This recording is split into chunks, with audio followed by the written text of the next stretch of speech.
নমস্কার বন্ধুরা, welcome to Shampa's kitchen. আজকে নিয়ে এসেছি Kolkata snacks bar style perfect fish finger recipe. তাহলে চলুন চটপট দেখে নিই কলকাতার নামি দামি স্ন্যাক্স বারগুলোতে এই দারুণ টেস্টি পারফেক্ট ফিশ ফিঙ্গার কী করে তৈরি করা হয়। সবার প্রথমে আমি একটা বড় সাইজের বোল নিয়ে নিয়েছি। এটাকে ভালো করে শুকনো করে মুছে নিয়েছি।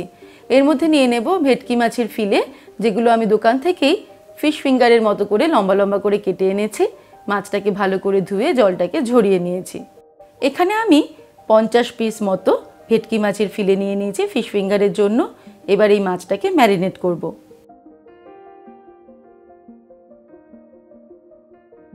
প্রথমে দিয়ে দেব গোলমরিচের গুঁড়ো। আমি 2 টিস্পুন গোলমরিচের গুঁড়ো দিয়ে দিলাম। দিয়ে দেব 2 টিস্পুন পরিমাণে নুন, আপনারা স্বাদ অনুসারে দেবেন। রসুন বাটা দিয়ে দেব 2 টিস্পুন। আদা বাটাও দিয়ে দেব 2 টিস্পুন। আর দিয়ে দেব পাতিলেবুর রস। আমি 2টো পাতিলেবুর রস এর মধ্যে অ্যাড করে দেব।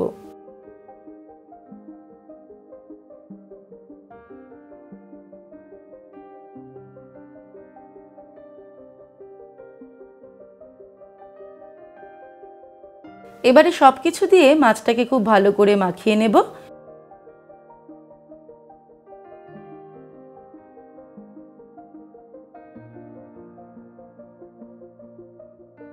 এইভাবে বাটিটাকে ঝাঁকিয়ে ঝাঁকিয়েও মাছটার গায়ে সমস্ত উপকরণগুলো মাখিয়ে নেওয়া যেতে পারে। যেহেতু ভেটকি মাছ একটু নরম হয়, তাই খুব সাবধানে মাছটাকে ম্যারিনেট করতে হবে। এটা আমাদের ফার্স্ট ম্যারিনেশন কমপ্লিট হয়ে গেল। এবার আমরা মাছটাকে আধ ঘন্টা রেখে দেব, তারপর ফিরে আসছি। আধ ঘন্টা হয়ে গেছে। এবার মাছটাকে আমরা সেকেন্ড ম্যারিনেট করব। তার জন্য প্রথমেই দিয়ে দিচ্ছি আজিনোমোটো 2 টিস্পুন। আজিনোমোটো কিন্তু অনেকেই মনে করে যে শরীরের জন্য ক্ষতিকারক, কিন্তু আদৌ তা নয়। একটা নির্দিষ্ট মাত্রা পর্যন্ত আজিনোমোটো শরীরের কোনোই ক্ষতি করে না। আপনারা চাইলে গুগলে সার্চ করেও দেখে নিতে পারেন। আমরা প্রতিনিয়ত স্ন্যাক্স বার বা রেস্টুরেন্টে যে সমস্ত খাবারগুলো খাই, তাতে কিন্তু আজিনোমোটোটা অবশ্যই ব্যবহার করা হয়, কারণ এটা ব্যবহার না করলে খাবারের স্বাদটা সেই মানে ভালো হবে না। 50 গ্রাম পার্সলে পাতা, 50 গ্রাম ধনে পাতা আর গোটা 10 কাঁচা লঙ্কা আমি একসঙ্গে ভালো করে ধুয়ে পেস্ট করে নিয়েছি মিক্সিতে। সেই মিশ্রণটা এর মধ্যে অ্যাড করে দিলাম। আর দিয়ে দিচ্ছি সর্ষের তেল 4 টেবিল স্পুন।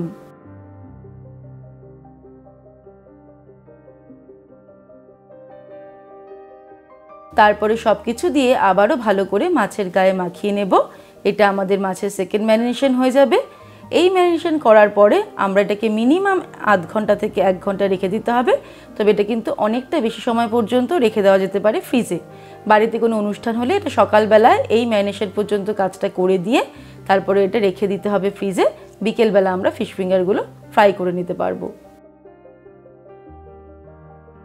1 ঘন্টা পর আমি একটা বোল নিয়ে নিয়েছি। এর মধ্যে নিয়ে নিয়েছি 2 টেবিল স্পুন পরিমাণে কর্নফ্লোর। কর্নফ্লোর না থাকলে অ্যারারুট ব্যবহার করা যেতে পারে। তারপর এর মধ্যে একটা ডিম ফাটিয়ে নেব। এর মধ্যে দিয়ে দেব সামান্য পরিমাণে নুন। তারপর খুব ভালো করে ফেটিয়ে নিয়ে একটা স্মুথ ব্যাটার তৈরি করে নেব। খেয়াল রাখতে হবে এর মধ্যে যাতে কোনো লাম্পস না থাকে। আমি যেহেতু সবকটা ফিশ ফিঙ্গার এই মুহূর্তে ফ্রাই করব না, আমি তাই অল্প একটু এই কর্নফ্লোর আর ডিমের ব্যাটার তৈরি করলাম। আর খেয়াল রাখতে হবে একটা ডিমের জন্য 2 টেবিল স্পুন কর্নফ্লোর ব্যবহার করতে হবে। যদি আপনারা সবকটা ফিশ ফিঙ্গার একসঙ্গে ফ্রাই করেন, তাহলে তার জন্য 5টা ডিম ফাটিয়ে তার মধ্যে 10 টেবিল স্পুন কর্নফ্লোর অ্যাড করে একটা স্মুথ ব্যাটার তৈরি করে নেবেন। এবারে একটা প্লেটের মধ্যে কিছুটা বিস্কিটের গুঁড়ো নিয়ে নিয়েছি। আর এই মিশ্রণটাকেও একটুখানি আবার একবার ফেটিয়ে নেব, কারণ কর্নফ্লোরটা অনেক সময় নিচে জমে থাকে। সেটাকে ভালো করে একটু মিশিয়ে নিলাম।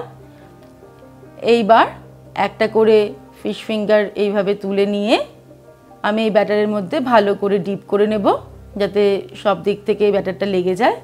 তারপর এটাকে ভালো করে ছেঁকে তুলে বিস্কিটের গুঁড়োর মধ্যে কোট করে নেব। ফিশ ফিঙ্গারগুলো বেলনাকার লম্বা লম্বা হয়, মোটামুটি আমরা সবাই জানি ফিশ ফিঙ্গার কীরকম দেখতে হয়। এর মধ্যে ভালো করে আমি কোট করে নিচ্ছি বিস্কিটের গুঁড়োটা। একটু ঘুরিয়ে ঘুরিয়ে ভালো করে চেপে চেপে রোল করে করে আমরা ফিশ ফিঙ্গারগুলো ভালো করে বিস্কিটের গুঁড়ো দিয়ে কোটিং করে নেব। অ্যাকচুয়ালি এই কোটিংটা কিন্তু অনেকে চাইলে একটা কোটিং করে, আবার অনেকে চাইলে একবার ভালো করে বিস্কিটের গুঁড়োতে কোটিং করার পরে আবার ডিম কর্নফ্লোরের মিশ্রণে ডুবিয়ে আবার এটাকে সেকেন্ড কোটিং করে নেয়। সেটা পুরোটাই আপনাদের উপর। আপনারা চাইলে একবারও কোটিং করতে পারেন অথবা কোটিংটা একটু মোটা করার জন্য দুবারও কোটিং করে নিতে পারেন।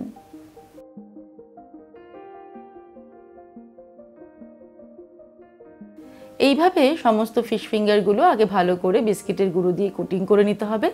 এই অবস্থাতেও এটাকে কিন্তু 2-3 ঘন্টা ডিপ ফ্রিজে আমরা রেখে দিতে পারি।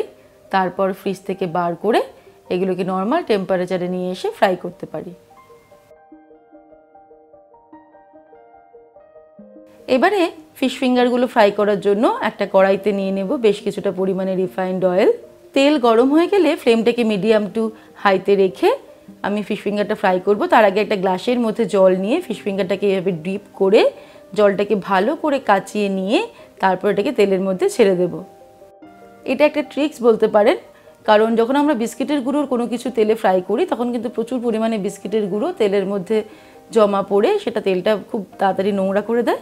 কিন্তু এইভাবে যদি জলের মধ্যে ডিপ করে তারপর আমরা এটাকে তেলে ফ্রাই করি তাহলে দেখবেন তেলটা কিন্তু একদম পরিষ্কার থাকবে আর অনেক বেশি জিনিস এর মধ্যে ফ্রাই করা যাবে। ফিশ ফিঙ্গার ফ্রাই করতে খুব বেশি সময় লাগে না। আমরা ফ্লেমটাকে মিডিয়াম টু হাইতে রেখে এটাকে রাউন্ড করে করে অর্থাৎ উল্টে পাল্টে ভালো করে ফ্রাই করে নেব। যখনই দেখব এর কালারটা গোল্ডেন ব্রাউন হয়ে গেছে তখন এগুলোকে তেল থেকে ছেঁকে তুলে নেব। ব্যাস তৈরি হয়ে গেল Kolkata snacks bar style fish finger, যেটা আমরা টমেটো সস বা কাসুন্দি আর স্যালাডের সঙ্গে সার্ভ করে দেব। তাহলে দর্শক বন্ধুরা, আজকের এই রেসিপি আপনাদের কেমন লাগলো আমাকে ভিডিওর নিচে কমেন্ট সেকশনে কমেন্ট করে জানাবেন। ভালো লাগলে লাইক করার অনুরোধ রইল আর বন্ধুদের সঙ্গে কিন্তু অবশ্যই শেয়ার করুন। ভালো থাকবেন, সুস্থ থাকবেন। আমি আবার হাজির হব নতুন নতুন রেসিপির সঙ্গে। নমস্কার।